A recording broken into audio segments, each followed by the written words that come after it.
Extreme Anime Radio.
From the greatest city in the world, and also a city known for its maritime activities, broadcasting to fans of anime and J-pop all around the world.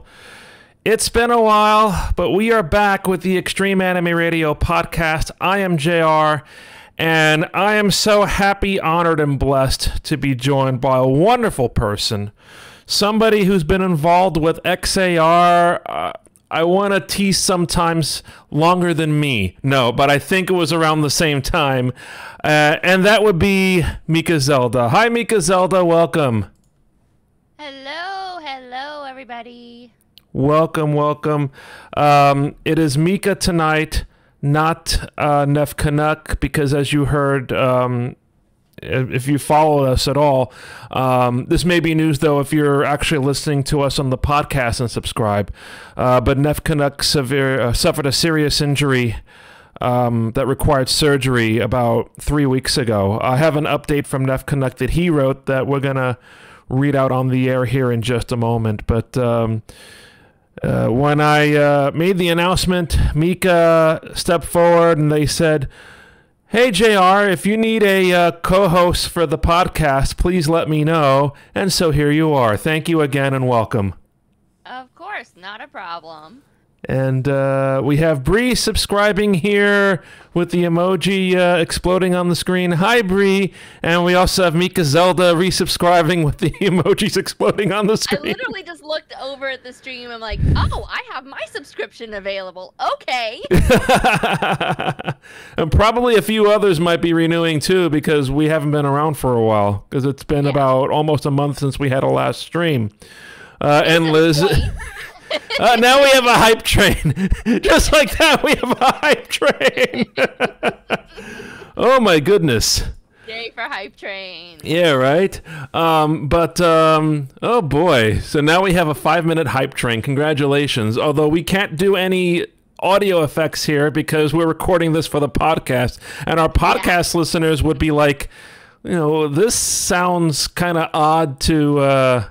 you know, have these little random things. Oh, and look, we have another hype train. Now we have a high P train.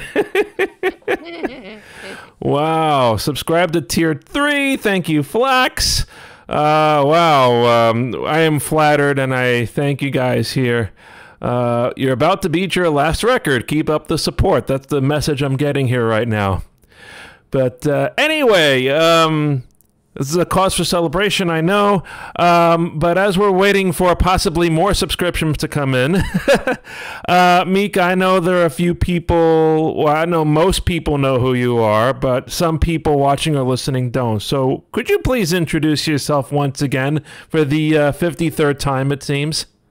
Sure. Hi, I am MikaZelda, kind of still known as Mako-chan Cosplay. I am one of the Sarah Yoshida cosplayers, as well as both a cosplayer and helped originate the second mascot, Yumemi Butai, and she's like my baby. I am also a fellow streamer on Twitch.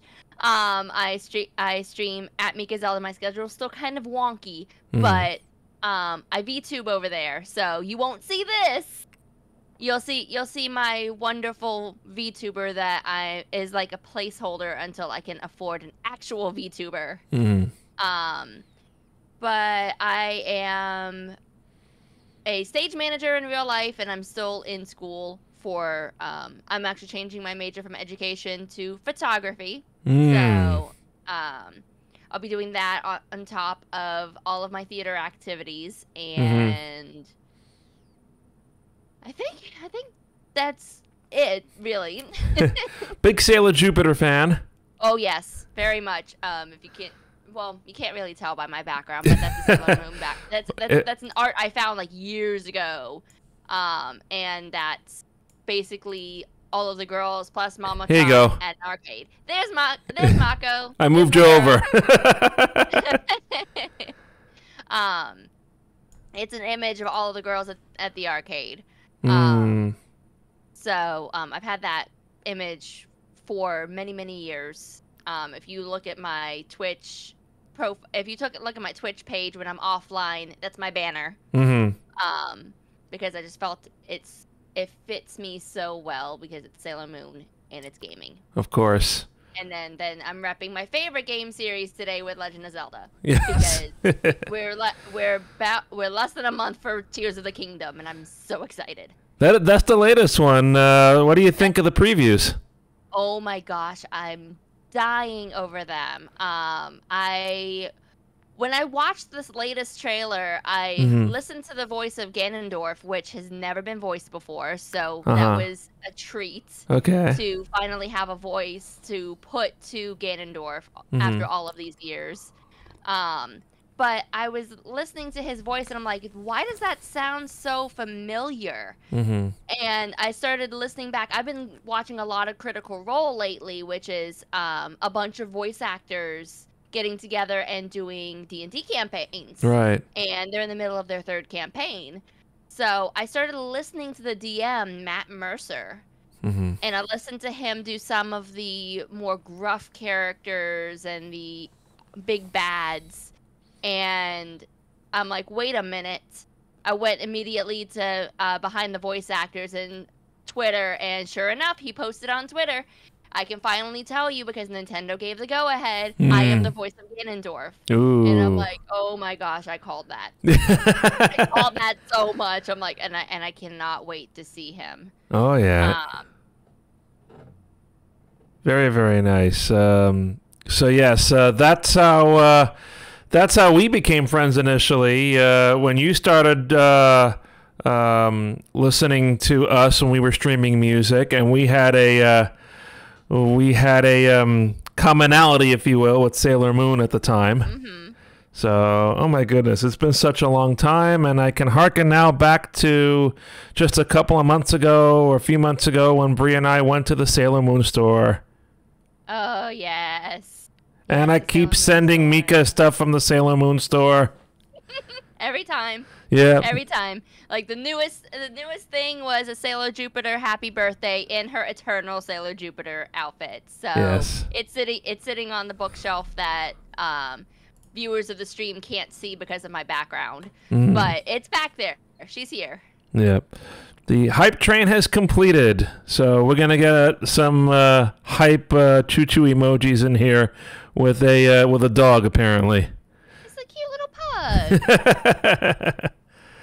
So, Mika, again, is substituting tonight for my usual co-host, NefCanuck, and as I mentioned, suffered an injury a few weeks ago. I want to go ahead and read a statement from NefCanuck right now, which is on your screen. NefCanuck here, and this is his update as of the day we're recording this, which is April 19th, 2023. As most of you know by now, I suffered a serious injury in my home at the end of March 2023. The injury was to my left shoulder, which means that right now I cannot use my left arm or hand. My right hand is unable to substitute for it, meaning that I'm currently in a rehabilitation center working to get the use back of my left arm and hand. I am hopeful that after therapy that I can return to the Nef Cave in around a month's time, but that will depend upon how well I heal. Thanks for all the well wishes, and I'll be back in the Extreme Anime Radio podcast and Twitch streams as soon as I can. I'll provide updates as to my progress as I hit my goals in returning home. Thanks for listening to the Extreme Anime Radio podcast, and I will see you all as soon as I can. So that is the update from NefCanuck. I don't know if he's watching us tonight, but if you are, Nef, we're going to continue to root for you and hope that you have a successful recovery. And so, yes, Mika is here with me to co-host tonight. For those of you watching us, if you want to take us on the road, you can always download our podcast at the old Anchor link, which still works as far as I know, anchor.fm/anime radio, powered by Spotify now, Spotify for podcasters. And if you're listening to us, watch all of our Twitch antics at twitch.tv/extreme anime radio. After the show tonight, I asked Mika what they would like to try to play tonight as our post-game stream. And Mika said... The Murder of Sonic the Hedgehog. I heard about it when it came out around April Fool's Day, and apparently it was good. So, why not? Apparently, very positive reviews on Steam, and at first... I don't know what you thought, Mika, but I thought this is definitely an April Fool's joke. Mm-hmm. That's exactly what I thought. But who knows if it's, something short and sweet, or maybe something that's as long as Ace Attorney. Oh, yeah, absolutely. But no, Ace Attorney, the Great Ace Attorney Chronicles is something that we're going to pick up, hopefully, when Nef's well enough to join us back on the streams. So that will be on pause for a little bit, and we may do some streams or maybe some YouTube releases from time to time. I tried something yesterday, Mika, and it ended in miserable failure, but we sort of recovered at the very end, because what I did was I flew the Umemi jet. We had new artwork of Umemi, and we put it at the back of a business jet, and we flew it from Connecticut over to Pearson Airport in Toronto, which is Nef's closest airport. And everything seemed to go well. And then I tried to land the plane, and then Flight Simulator gave me about 4 frames per second. Ooh. So That's never good. No. So if you guys want to see what I'm talking about, probably sometime this evening, after we finish all of the streams, I'm going to release the YouTube video of the entire Flight Simulator flight. Well, not the entire flight, but it's cut up a little bit.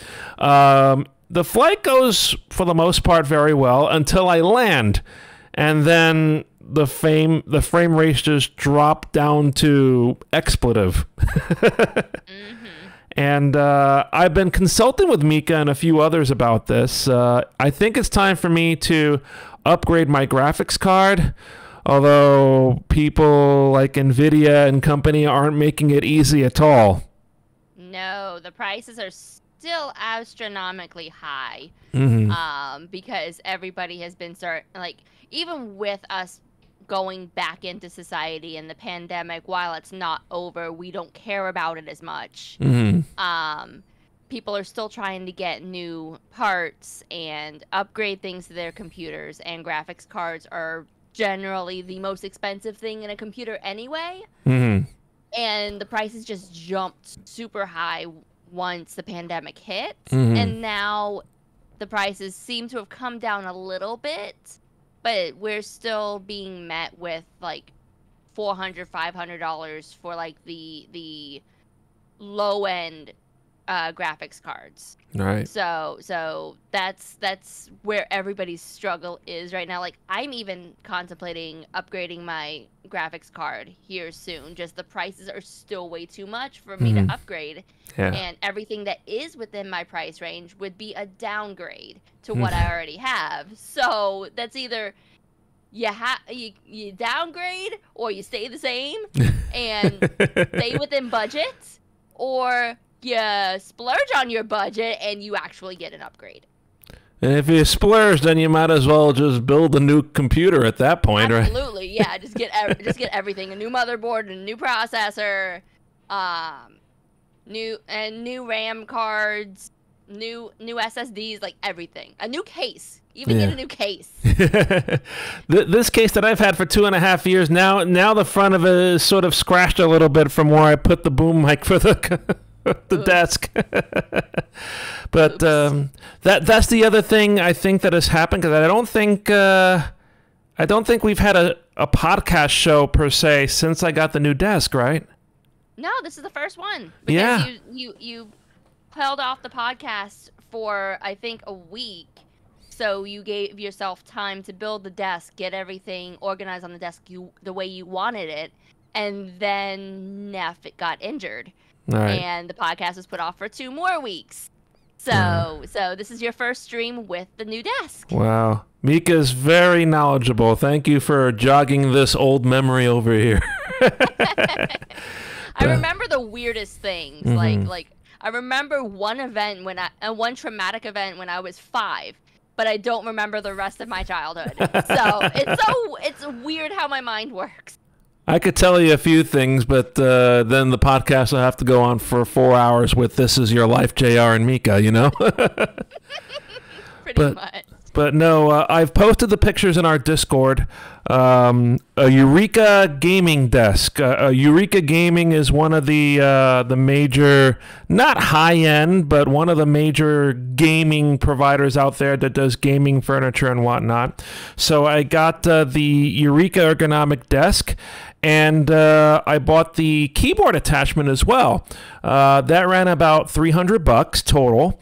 And I'm loving it. The most important thing is that I have room to stretch my legs. That's always a plus.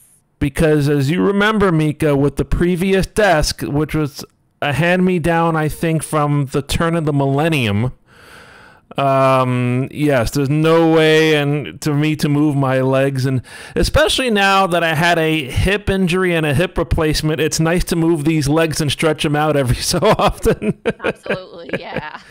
So I got the desk, then I got a new monitor. I ended up giving the old monitor that I had, which is a 24-inch HD, up to my parents who live in the upstairs apartment. They have the old XAR station rig that I built. Oh, nice. The computer that used to run the station is upstairs in the upstairs apartment, and I rejigged it when I built this so that they could have a nice faster computer to use. Now that's starting to get aged and whatnot, because that's over 10 years old, I think. And so they have that one, and now I have this one, which is a 31.5-inch 2K. Oh, nice. So that's why I may look a little different here on the screen, because now I have to look up a little further to see the camera, and I have to make sure that everything is, up to snuff with hooking up the equipment to do the podcast. Something else that I learned while doing all this together and just reading some more reviews from people. Something I never did when I built this computer 2.5 years ago is update the chipsets on the motherboard. So I did that, and one of the things that included in that upgrade was upgrading the sound.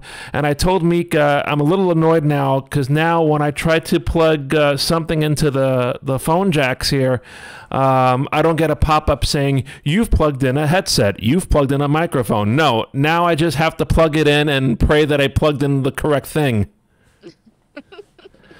Yeah, that would cause me a lot of stress, because I have an external hard drive, and then I have my headsets, my headphones. I have external speakers that the headphones are connected into, but that these earbuds are. But I have a nice pair of Razer Kitty headphone over the ear headphones if I don't feel like the earpods. And now I can't imagine not being told, "Hey, guess what? You have something plugged in. Did you plug the right thing in? I need imagine. I can't imagine it. Flax is asking me if the old XAR computer still has the songs on the disc. The old hard drive is still up there containing the songs, but when I gave it to my parents, I switched to a newer hard drive. So the old songs are in there, but the old songs are also on this computer. The old songs are also on a couple of my laptops. So in case I need to have like a little groove in the background, I could just call up the music and there we go, you know? Yeah. Do miss the days of streaming music and online radio, but things go up in price, and then you got to make a decision. Exactly. But Mika, while I have you here, I want to prod your brain about your interest in everything Disney, because that's one of the other things you adore. I absolutely love Disney. My husband and I will automatically say we are Disney adults. Yes. He's been to Disney a total of 27 times. What? Yeah. They took vacations to Disney every summer when he was a kid, up until his mom passed. And then we started going together. He took me for the first time in 2019. I had never been before. And now my list of how many times I've gone is starting to build. That's where he proposed at Disney, right? That is where he proposed. First day of our trip in 2019, my very first trip to Disney World. We were getting ready to, we were standing in the hub area right in front of Cinderella Castle for the fireworks show. And I have really bad crowd anxiety, and I was starting to get really anxious, and I felt like a panic attack was going to come on. So I was trying to keep myself occupied as best as I possibly could, because the fireworks were about 10 minutes away. Right. They have us stand up and move forward to bring more people closer to the stage area, so we're closer to the castle. And that also fills up all of the pathways they create when people just sit there for a couple hours. So when they did that, we were all moving, and I was thinking he was beside me on either side of me, but he wasn't. So, of course, my crowd anxiety started making me panic even more. No, I turn around, he's on one knee with a ring. Themed to Beauty and the Beast, because that's my favorite Disney movie, and Zales has a whole Disney Enchanted collection of different princesses, and he picked the Beauty and the Beast one. And he proposed to me right then and there. We'd only been dating 6 months at that time, but he saw like he knew he wanted to be with me the moment like I started helping him with his mom's fight with cancer. And now he's in the chat. Yeah, I saw that. Giving opinions. And ever since then we honeymooned there. We went to our first anniversary there. We're planning our second anniversary. I'm trying to talk him into taking me to California for our anniversary this year, because even though he's been to Disney World 27 times, he has never been to Disneyland. So it would be the first time for both of us if we got the chance to go. And it would be November time frame, because we got married November 19th. Right. So we're definitely Disney adults, and I don't think there's any way to stop. Like we're going again in August to take my godson for his first trip. He's gonna be 6, and we're going for his birthday specifically. Oh wow. Our first day in the parks is his birthday. so it'll be like really, really magical for him. And your husband, who's apparently in the chat, wants to know if he could finally wear a hula skirt to the parks. I say no. Every time. He's got this fascination with coconut and bras and hula skirts because of Lilo and Stitch. Well, maybe I know he'll probably interject, but based on your recent trip to Walt Disney World, you're the master of the, I'm going to call it like the 48-hour Disney World turnaround. I don't know how we did it. Like I honestly have no idea. I was exhausted, like literally that whole week I came back. Right. So for context, I was in the middle of a production stage manager job with the school. Under my degree program, we do two shows a semester. So this was the second show of the semester, and it was a student new works festival. So there were 3 students that wrote one-act plays. 2 of those got fully staged, and the other was a stage read. And then we also had a few solos that students wrote and pretty much directed themselves with. So we opened the show. We got through the first weekend, and then I had a tech day for the solos and the stage read because they were separated. Their days were separated. Okay. So I went to tech for about 3 hours, and then I got on a plane, went to Disney World. We made it into Orlando at like 8:30. Made it to our resort at 9:30. And then went to Magic Kingdom on April 3rd for the return of the same fireworks show I just said that Chris proposed to me at. And then at 4:45 p.m. we got on a flight home on the 4th. So would I do that ever again? No, I would not. because one, like, the last time we went to Magic Kingdom for one day was when we were already there for a week at Universal.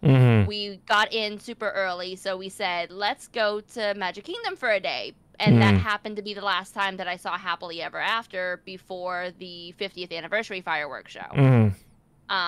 So that was fine. We were already on vacation. It worked out. Whereas we took literally 3 days in between my show days and when I had to be back for class, and went specifically for the return of a fireworks show. That means so much to us. But no, I think the next question, when you make a trip and you decide to go to Disneyland in California, protest. Your husband is protesting. We'll do that again for Tokyo after we have a week vacation there. Yeah, that's where you gotta go. You gotta go to Disney, Tokyo, Disneyland, Tokyo, Disney Sea. I went to Disney Sea many years ago. That'll be on our to-do list when we go to Japan finally. We're kind of planning it for our 5th anniversary. Okay. But nothing's like super set in stone quite yet. Right. So you could go in 2 years to Osaka 2025, the expo. Oh yeah. I could keep that in mind, honey. I know you're watching. Keep that in mind. But now the question becomes, I was trying to lead into, when you go to Disneyland, whenever that happens, will you take your spouse over to Universal and to Super Mario Brothers Land? I'm actually trying to talk him into doing that because the big thing is yes, Universal Orlando is building Epic Universe, and that's where the rumors are that Super Nintendo World will be here. Okay. Where they're putting that, but then I also heard another rumor that the first half's not a rumor, the second half is. They're closing, and I don't think Chaos knows. But they're closing Poseidon's Fury, and there's speculation that a Legend of Zelda themed world is gonna go there. There's speculation. That's an island of adventure, so it would fit. it would fit very much into it. And most of the rest of Islands of Adventure is IPs anyway. It's not original Universal creative stuff. Like they have Jurassic World in there. They have one half of the Harry Potter section of the parks. Right. They have King Kong. They've got Dr. Seuss is in Islands of Adventure. So they've got all of these IPs in there, and then you have Poseidon's Fury in original Universal Parks creation, tucked away, and it's not as popular as it was when it first came out before all of these IPs came in. So it's only kind of fitting. But it's a rumor that the Legend of Zelda World's even going to be there. They may just merge it with Super Mario World once they open it in Orlando. But 2025 is actually speculated when Epic Universe is supposed to open. Again, rumors, everything rumors, but... He says he knew it was closing. It's a standing room only walkthrough show. Your knee would be screaming. Oh, apparently that the room wasn't too good, huh? Yeah, I have runner's knee, and my left knee likes to act up when I'm standing and walking for too long without a break. Yeah. So somehow I'm able to do Disney just fine with it, probably because I'm in constant motion at Disney. Right.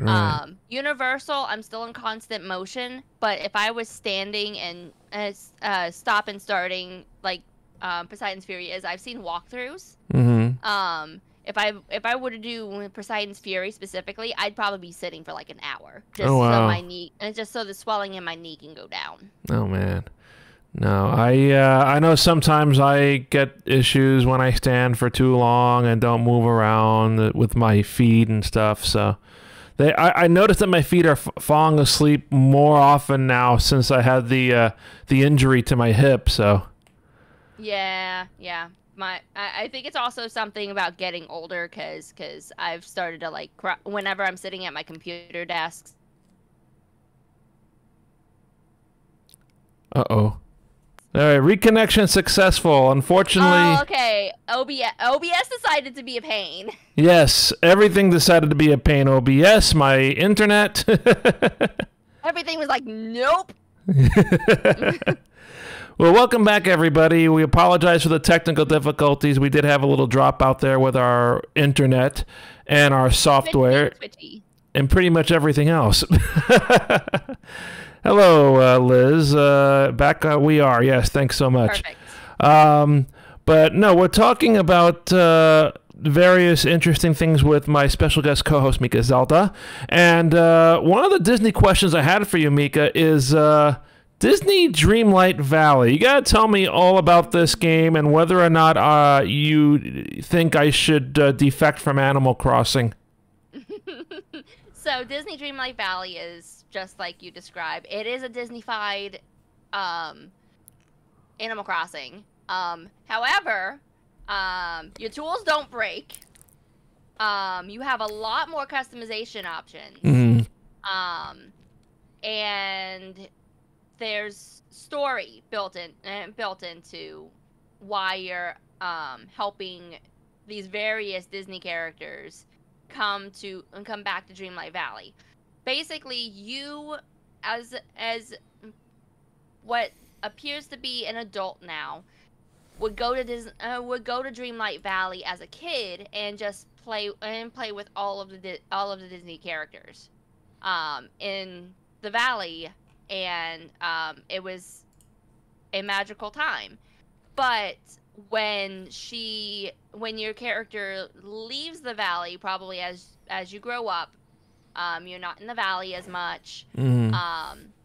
Something called the forgetting comes into play here. So you have there's a bunch of story built into it. The forgetting basically made all of the Disney characters forget about you and forget their memories. Like there's a quest line for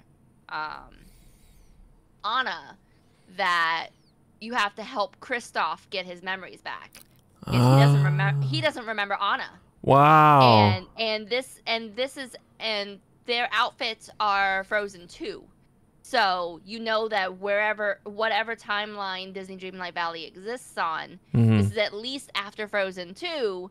So it's after after Anna's named queen. She's in that adventuring outfit. Elsa's in her fifth spirit outfit. And you already know that that Anna and Kristoff are engaged. So it hurt her for him not remembering her and all the adventures they have been on. So I highly, highly recommend checking it out. I know that it is supposed to be free to play. I bought it because it's still in beta. Okay. So when I bought it, I got a bunch of DLC on top of it. And it's called the Founders Pack. Okay. So I have a bunch of extra outfits, extra decoration, but you don't necessarily need all of that for gameplay. Okay. They were supposed to have made it free to play, I think, in February, because I think the game originally came out in November, and they were planning a February. Oh, it's ready to go. Let's release it for free. Okay. But it hasn't happened yet. So right now I don't know the status of that, but I think I've seen it at least go on sale once or twice in Steam. Right, I've seen that too. Yeah, so it's still worth it to get it. It just depends on if you want to get the Founders Pack or not, because that's still available since it's still very much in beta. But it's fun. Like I haven't touched it in a while just because I've been so busy with shows. But I have characters like Woody and Buzz. I have Stitch. I have Anna, Elsa, and Kristoff. I have Remy from Ratatouille. Wow. They haven't added a whole lot of princesses yet. But I think the latest character that I got was Mirabelle from Encanto. Ooh. So they even have her in there, and wow. I'm sure they're gonna add Raya later. They're gonna add I'm sure they're gonna add princesses in, because right now the current loading screen has Belle on it, and we still haven't seen Belle. so it's like, please add the princesses. Is this something where you can choose which characters you interact with, or it just happens? You can choose. Okay. Like I have the Fab Four, so I have Mickey, Minnie, Donald, and Goofy. And you can choose to interact with them and complete character quests to level them up. And as you level them up, you get rewards. And you actually are able to pick their job in the valley, so that if you decide you want to hang out with them, they help you with different tasks you can do within the valley. So like you can harvest fruits and berries, and a character that you have with you can help boost how many you get. Okay. You have a mining ability. So if you have someone, like, if I remember correctly, I put all of the Frozen characters as my mining buddies. They help you get more gems. So some quest lines require gems. Otherwise, you can sell those for more coins for more upgrades. Okay. You have a shop with Scrooge McDuck, and he sells you, like, he's not a cheapskate, like not as much a cheapskate as you may think, but he's the shop. He sells you outfits and furniture, and he has his own quest lines. Okay. So even though like Remy has the restaurant, and you go there to fulfill orders that the other characters come and sit down in the restaurant to have. So that is going to be one that allows the ability to harvest foods that you can cook and make delicious meals that increase your stamina. And also fishing. You can fish. You can plant things and harvest things. It's very, very in depth, and it's very much like Animal Crossing, but so much more than Animal Crossing, because Animal Crossing, you just break rocks with your pickaxe. In Disney Dreamlight Valley, you can get diamonds or rubies or opals. There's a bunch of different gems. All right. By the way, Mika, we had somebody redeem emote only, so that's why we have a little countdown going on in the corner there. So, emote only for another 4 minutes. Gotcha. Yay. Isn't that... do you have something like that emote only enabled on your stream from time to time? Yeah, I do. I have it as a channel point redemption, just like how it was redeemed here. I'm still a very small channel, so it doesn't get redeemed as often, but it's there. Right. And my emotes pop in and out every once in a while. Oh, that bacon one is really cute. Bacon, yeah. Liz's favorite emotes are bacon and crochet yarn rolls and stuff. She could probably put that in. Emotes. That's cute. Yep. There are a lot of them we could put in there. Liz, maybe you could show Mika what I'm talking about with the yarn. That yarn is one of her favorites. There you go. Oh, those are cute. Those are super cute. Yep. So, but yeah, I would definitely recommend Dreamlight Valley. Okay. If you love Animal Crossing and Disney, then this is a perfect marriage of the two, yeah. And it gives you so much more customability than Animal Crossing will. All right, maybe I'll take a note for a future stream, perhaps. Yeah, absolutely, and I might stream it the next time I'm streaming. So if it's during a convenient time for you, pop on in. Otherwise, my VODs will be available. Oh, thanks. An hour after. All right, yeah. One of the things I've mentioned to Mika before that I definitely would like to play, and maybe this will be my reward for getting a new graphics card, even though I'm pretty sure that my current graphics card will be able to handle it, Final Fantasy 13. Yes, I ended up getting it. Because when you told me that it was on Steam, I'm like, wait, what? It's on Steam? I thought I would never be able to play that game ever again because I don't own a PS3 anymore. And even though I have the highest tier PlayStation Plus, none of the Final Fantasy games are on there except for 15. No. And like, I love 15. I do. I haven't finished it yet, but I still love it. I still missed 13. Like, I've been able to replay 10 and 10-2. That's another favorite of the series for me. I've had the remaster disc because they redid it for PS4, and thank God my PS5 can play PS4 disc. But I never saw that upgrade for PS4 for PS3 to PS4 for 13, and I ended up getting the Switch I ended up getting the PS4 that was not backwards compatible, so I could not play it. So I pretty much had coasters. I still have it. Your husband is distracting us with our Harley Quinn emotes there. His second favorite emote. Oh, really? Because he's asked me to add a chair to my emotes. So he has something to use because he's an amateur wrestler. Well, he's an amateur pro wrestler. He's not pro yet. Right. But he's training to be pro. Right. And that's his favorite emote. Wow. Is a chair because he loves using chairs.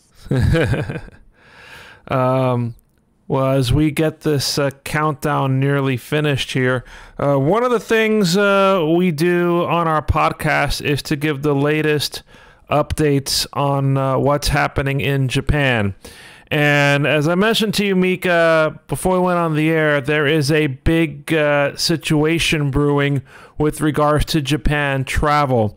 Not too long ago, the group of the Japan railway companies announced that they are going to significantly hike the price of the Japan Rail Pass, which is the national rail pass for tourists, people from outside of Japan, to use to do unlimited travel on the Japan railways, including the bullet trains. One of the best kept secrets is usually the Japan Rail Pass because of its cost. But now they say that as of October, the cost of the Japan Rail Pass is going up by about 60 to 70%.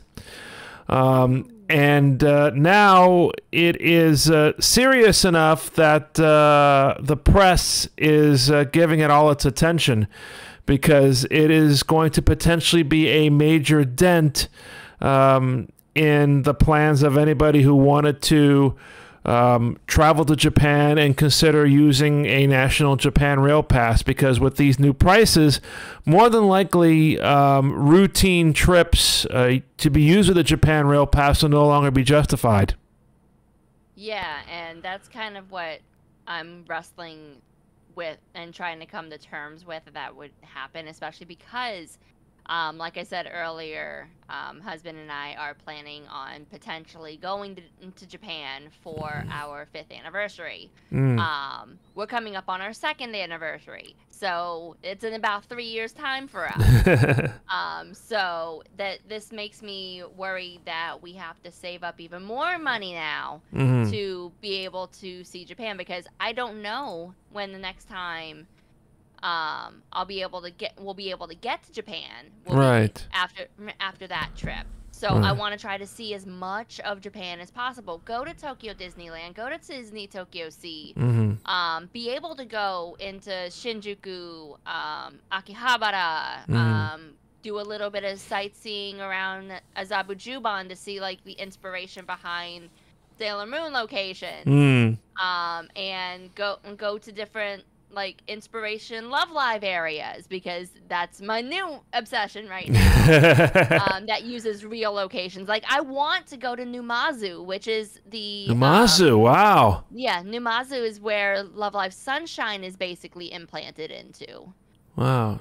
And they're having a big 100th anniversary right now, and they are like celebrating like hardcore with Love Live Sunshine. A 2-week trip is never enough chaos. No, it's definitely not going to be long enough. No. We may have to be there like as long as a tourist can be, like max out how long we can be there. Yeah. Just so we can see as much as possible. Right. Because this may be the only time we get to go. Yeah, you want to make the most of it then. Exactly. 1 month, he says. I wouldn't say no. I wouldn't say no. As long as a tourist visa can get us there for a month, then okay. No, a tourist visa, usually they give it to you on arrival, and in my experience, you get up to 90 days on the tourist visa. Oh, even better. Even better. I wouldn't take 3 months in Japan. Or he gets recognized by by New Japan Pro Wrestling. Yeah. Then I just move there. With him. We'll get a little house in Japan, and I'll be a happy camper, and I'll like teach English or something. Yeah. There are ways to get around the Japan Rail Pass. There are a lot of regional rail passes you can use, or you can do what Brie and I did and download an app called Smart EX, which is run by Central Japan Railway, which operates the bullet train between Tokyo and Osaka, and then the bullet train continuing over, further west. But we bought all of our bullet train tickets there. And we actually were able to, by trial and error, tie the tickets to our Suica cards. Oh, nice. So yeah, because that's another thing that I've been kind of hearing, because I've been getting a lot of my Japan news off TikTok, and I had heard that yes, for years Japan was like really like paper money all the way. They were still a very physical cash country. Yeah.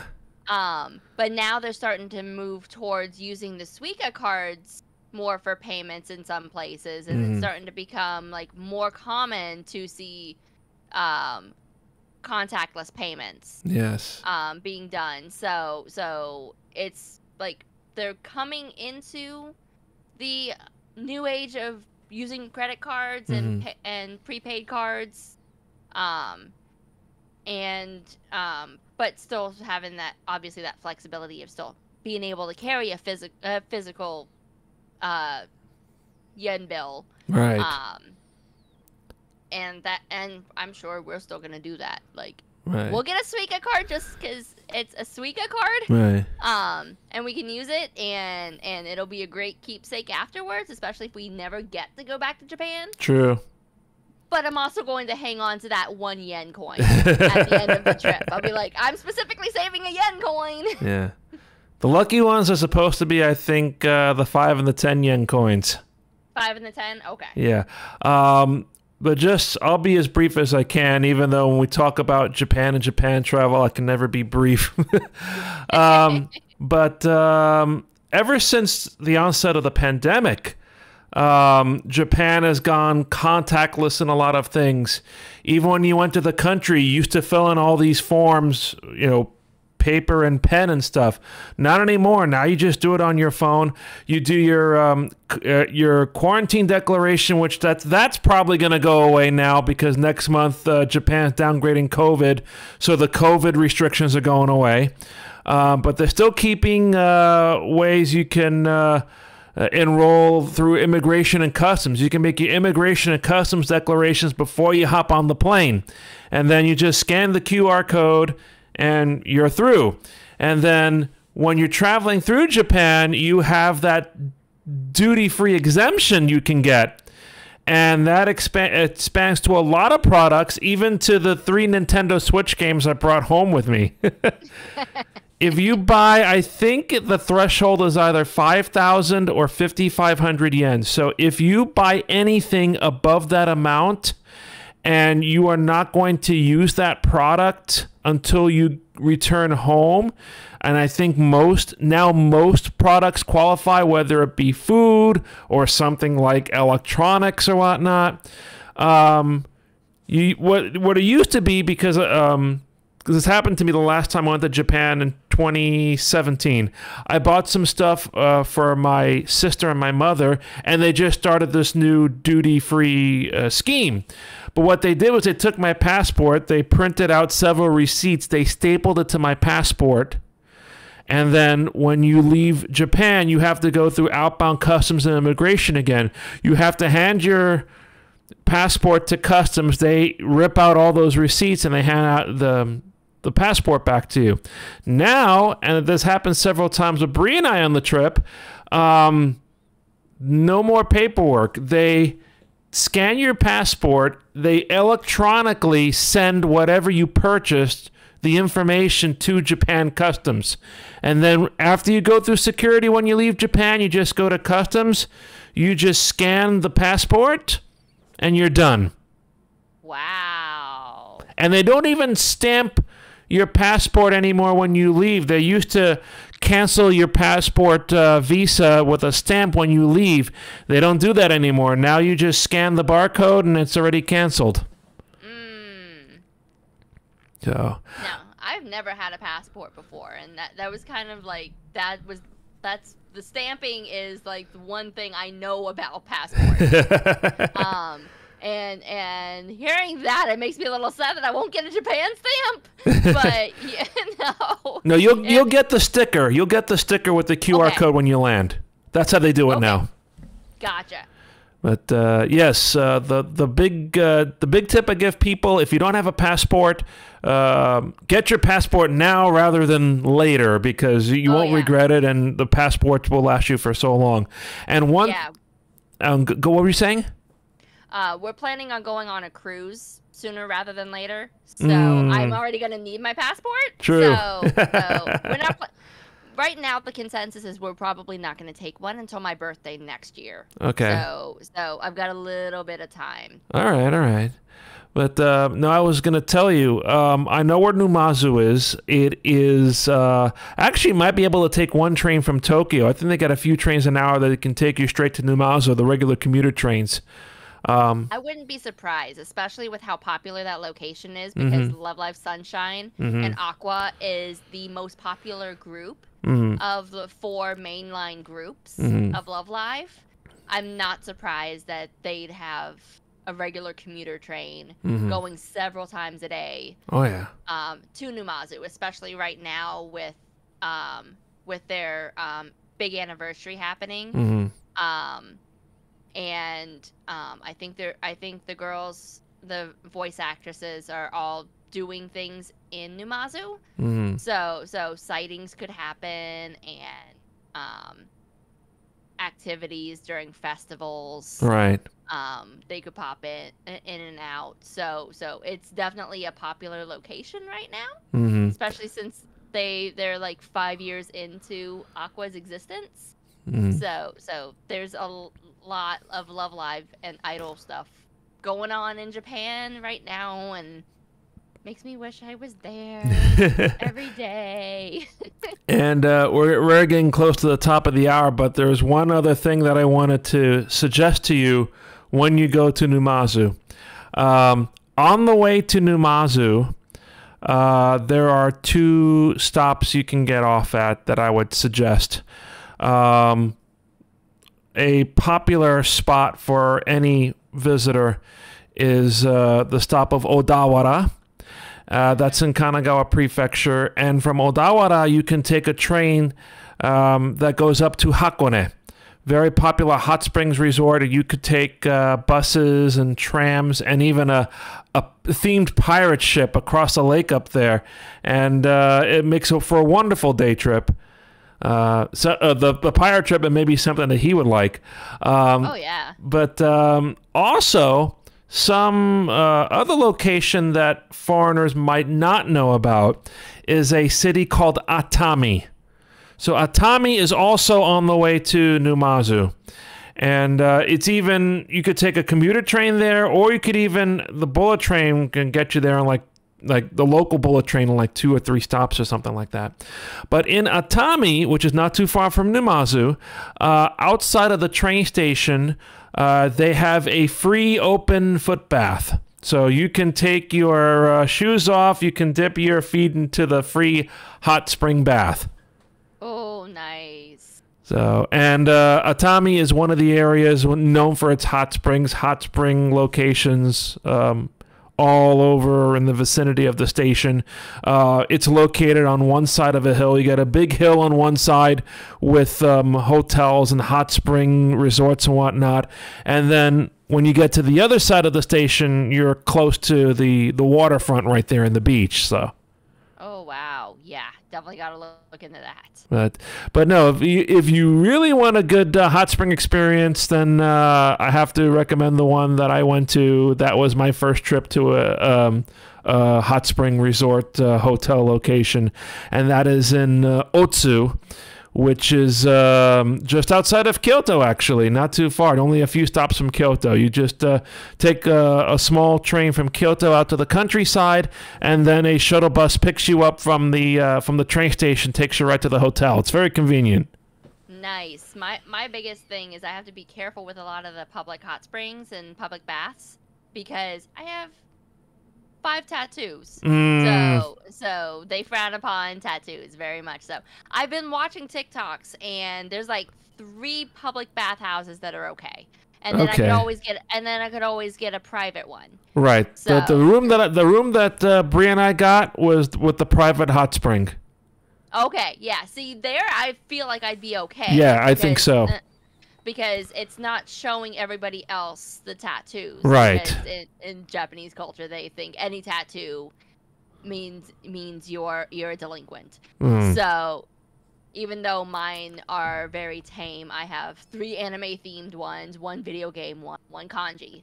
So very much the lead, like very little delinquency here. Yes.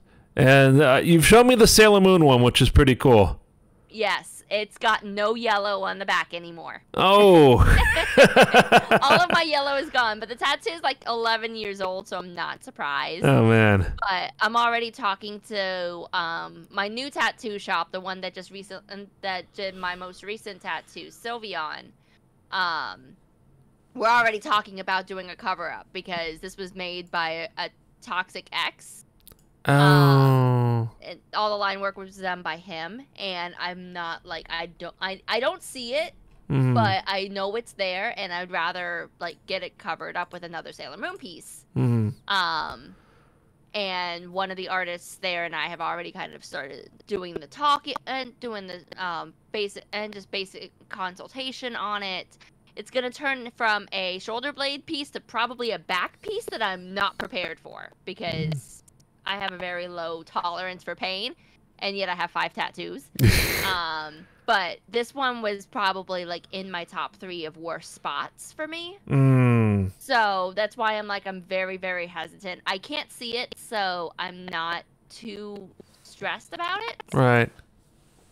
But there might be a day where I am stressed about it, and I just go and get it covered. All right. I would talk lots more with you, Mika, but it is the top of the hour. It is time for us to wrap up the podcast, and it is time for us to find out who murdered Sonic the Hedgehog. Yes. But no, Mika, it was really, really a treat and an honor to see you again and for you to join us here to help us out in these circumstances. Absolutely. Like, I had always was trying to think of ways to help out, even back when the XAR played music. I was always trying to find a way to help as much as I could. So this is very much the least I could do in these circumstances. Nef, we love you. Get better soon. Yeah.